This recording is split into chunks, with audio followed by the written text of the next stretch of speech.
안녕하세요. 코인하는 한세경입니다. 영상 시작하기 전에 구독과 좋아요, 알림 설정까지 한 번씩만 부탁드릴게요. 자, 오늘은 제가 뉴스 기사 하나 여러분들이랑 같이 읽어보면서 제 관점에 대해서 말씀드리고 이 뉴스 기사로 하여금 어떻게 암호화폐 시장에 파장을 미치게 될까 함께 생각해보는 시간 가져봤으면 좋겠어요. 이거는 오늘자 기사지만 암호화폐의 증권성에 대한 논의들은 예전부터 끊이지 않고 있었죠. 이 부분에 대해서 우리 홀더 여러분들도 정말 우려 섞인 목소리 내주시고 계시고 저희 단톡방 여러분들께서도 걱정이 많으세요. 어떻게 진행이 될지 한번 살펴볼게요. 어제 오전 9시경에 우 블록체인이라는 트위터 계정에 이런 글이 하나 올라왔어요. 게리 갠슬러라는 미국 SEC 위원장이 비트코인을 빼고 모든 코인들은 증권성을 띠고 있대요.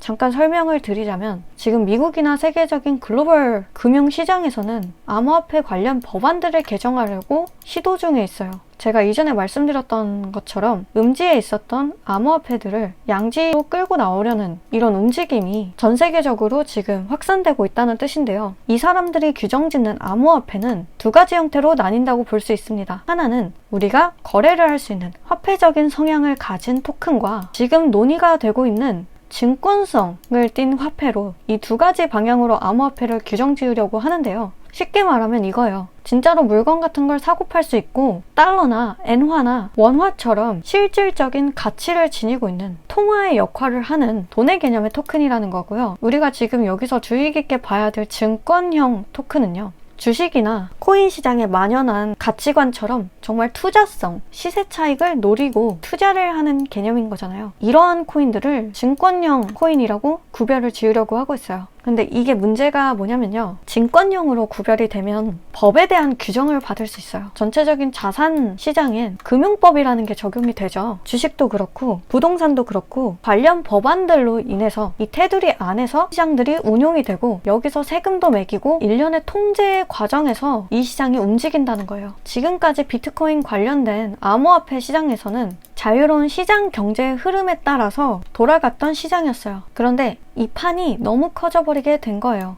그래서 더 이상 전 국가적으로 이러한 시장 자체를 두고 볼 수가 없을 정도로 규모가 점점 커지고 영향력이 막강해지기 시작을 한 거죠. 우리가 이러한 의견들을 마냥 부정적으로 바라볼 수만은 없는 게요. 비트코인이나 각종 암호화폐에 대한 탄생 배경은 탈중앙화가 목표잖아요. 다른 문화와 다른 법안과 다른 화폐를 쓰고 있다고 하더라도 암호화폐를 통해서 거래를 하게 되면 어떠한 규제나 어떠한 중앙관리 체제도 없이 1대1로 소통을 하고 거래를 하기 위해서 이 비트코인이라는 그리고 더불어서 블록체인이라는 기술이 각광을 받았던 거잖아요. 그런데 솔직히 저희가 까놓고 말해서요. 모든 암호화폐 시장이 거래, 탈중앙화 이런 목적이 크게 사용이 되나요? 어떤 물건을 사려고 텍스코인을 사거나 앵커코인을 사거나 모스코인을 사지 않잖아요. 우리가 시세 차익, 투자성 목적을 띠고 지금 우리가 이 암호화폐 시장에 뛰어든 건 사실이에요. 그래서 이러한 의견들을 마냥 비난을 할 수만은 없어요. 이게 맞으니까요. 탈중앙화를 목적으로 했지만 이 원초적인 목적 자체가 변질된 건 사실이에요. 그런데 여기서 비트코인만 뺀대요. 물론 비트코인이 모든 코인들의 기준이 되고 모든 코인들의 시발점이었고 탈중앙화, 블록체인 이런 모든 것들의 시초이자 첫 번째 발걸음이었던 게 사실이기는 해요. 그런데 비트코인을 빼고 모든 암호화폐가 증권이라고 표시를 한다면 이더리움은 그럼 어떻게 될까요? 비트코인은 되고 이더리움은 안 된다.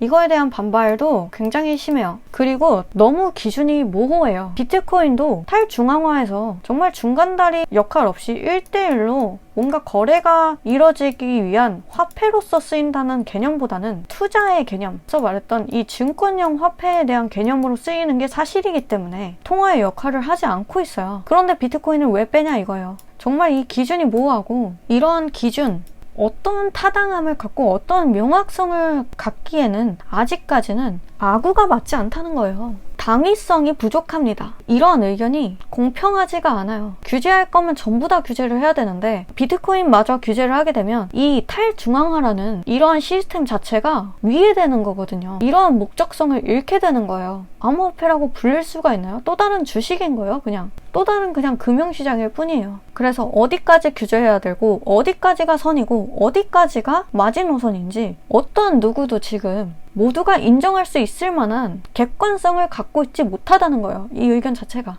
그렇기 때문에 반발이라든지 이런 의견 조율이 전체적으로 안 되고 있는 거고요. 갈등이 일어나고 있는 거예요. 그런데 어떻게든 미국은 규제를 하려고 할 겁니다. 암호화폐 시장에 대해서. 그래서 법 개정이나 어떠한 테두리가 생기는 것 자체는 이미 예정된 결과라고 저는 생각해요. 어느 정도 예견되어 있는 미래인지는 모르겠지만 암호화폐에 대한 법 개정이나 텍스 부과는 예정된 결과입니다. 그때 돼서는 투자할 만한 메리트가 얼마나 될지는 모르겠지만요. 그런데 우리가 지금 이런 악재를 앞두고 있다고 해서 지금 당장 코인판을 떠나야 되나요? 아니요. 코인은 하루에도 지금 계속 50% 100% 상승, 하락이 일어나고 있는 시장이기 때문에 언제 법이 개정될지는 모르겠지만 눈에 보이는 명확한 움직임이 생길 때까지는 우리는 이 시장에 발을 담궈도 상관은 없어요. 위에 SEC 위원장의 의견을 반하는 블록체인 협회 변호사 제이크는 이렇게 말을 했죠. 위원장의 말이 곧 법은 아니야. 너가 이 시장을 규제할 권한이나 자격 같은 게 대체 어디 있어? 정말 객관적이고 당위성을 가지고 있는 사례들이나 이러한 명분들을 가져와 봐. 너는 이러한 시장을 규제할 권한 자체가 없어. 너가 뭔데? 솔직히 이것도 맞는 말이에요. 그렇기 때문에 이 위에 SEC 의견도 맞고요. 우리가 지금 실질적으로 암호화폐를 투자성으로, 투기성으로 사용되는 상품 자체가 맞기 때문에 이 위의 의견도 마냥 비난할 수만은 없고요. 이 제이크의 의견 역시 맞는 말이에요. 이 시장 안에서 모두가 납득할 만하고 사회적으로 약간 통용될 만한 기준 같은 걸 이 선, 마지노선을 어디라고 정할지가 너무 모호하고 그렇게 할 수 없기 때문에 이 의견들 자체가 대립되는 게 현 시점입니다. 어디서부터 어디까지 규제를 할 거고 비트코인은 뺄 거고 비트코인은 넣을 거고 이더리움은 어떻게 되는 것이고 비트코인은 빼고 이더리움은 포함되고 이게 뭐예요? 저는 납득이 안 되거든요. 뭐 법으로 땅땅땅 규정 짓고 위에서 그냥 테두리 막 만들면 어쩔 수 없이 따라야 되는 입장이긴 하지만 일단 저는 납득이 안 됩니다. 그렇기 때문에 지금 이 두 의견들이 계속해서 충돌을 하는 것이고 결국에는 암호화폐 관련 법이나 규정 같은 것은 반드시 생길 것이다. 이거는 정말 예정된 결과이죠. 미국이라는 전 세계적인 금융시장을 움직이는 정부적인 측면에서 움직이고 있어요. 그러니까 이거는 우리가 피할 수 없는 미래예요. 벼룩 무서워서 초같이 불태워버리나요? 그건 아니죠. 지금 떠나는 걸 선택하는 게 아니라 큰 움직임들이 발견되고 나서 자산을 빼던지 주식과 같은 개념으로 다가가던지 그거는 그때 가서 그 법의 테두리망을 보고 결정해도 사실상 늦지는 않아요. 자, 여러분들의 의견 어떠신가요? 아무래도 우리는 큰 상승폭을 기대하고 코인판에 들어온 사람으로서 투자자이기 때문에 관련 법 개정이 안 되었으면 하는 바람이 있죠. 여러분들의 관점 이렇게 실시간 제 단톡방에서 의견 나누시거나 밑에 댓글로 함께 써주시면서 이러한 논제에 대해서 한번 생각을 해봐요. 자, 그러면 아래 있는 전화번호로 숫자 9번 적어주시면 제가 운영하는 단톡방 초대해드리면서 관련 시황들이나 이러한 논제가 생겼을 때 여러분들의 관점 나누실 수 있고요. 저랑 같이 실시간 매매도 진행할 수 있습니다. 영상이 너무 길어질 것 같으니까 이만 여기서 줄이는 게 좋을 것 같아요. 가시기 전에 구독과 좋아요, 알림 설정까지 한 번씩만 부탁드릴게요. 이번 영상도 감사했습니다.